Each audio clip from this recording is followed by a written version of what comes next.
तो छत्तीसगढ़ के दुर्ग से बड़ी खबर बता दें कि कन्या भोज के लिए गई 6 साल की बच्ची की कार लाश में मिली है। बता दें कि दुर्ग के मोहन नगर थाना इलाके की घटना। बता दें मासूम बच्ची के चेहरे पर खरोच, होंठ, नाक पर खून के धब्बे भी मिले हैं।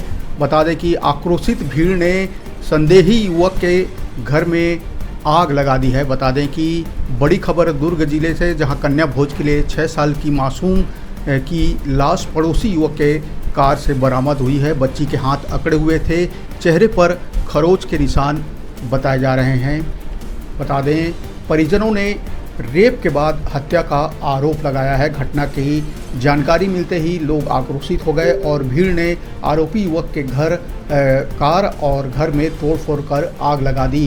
पूरा मामला दुर्ग के मोहन नगर थाना इलाके का है। बता दें कि रविवार सुबह 9 बजे बच्ची पास के मंदिर में दूसरे बच्चियों के साथ कन्या भोज के लिए गई थी। जब वह घर नहीं लौटी तो परिजनों ने इसकी सूचना पुलिस को दी। दिन भर तलाश के बावजूद मासूम का कहीं अता पता नहीं चला। शाम को बच्ची की लाश घर के पास पार्क एक युवक की जो 28 साल का युवक है उसके कार में पाई गई। पुलिस ने मौके पर पहुंचकर बच्ची के शव को दुर्ग जिला अस्पताल भेज दिया है। वहां डॉक्टरों ने उन्हें बच्ची को मृत घोषित कर दिया।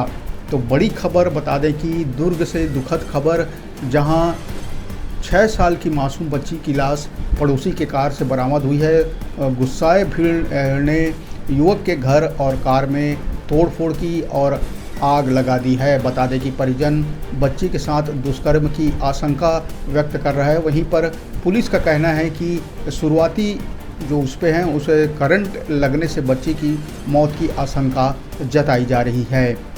फिलहाल इलाके में तनाव की स्थिति है। बता दें कि 6 साल की मासूम बच्ची जो कन्या भोज के लिए नवरात्र के अंतिम दिन निकली थी, उसकी लाश पड़ोसी युवक के कार से बरामद की गई है।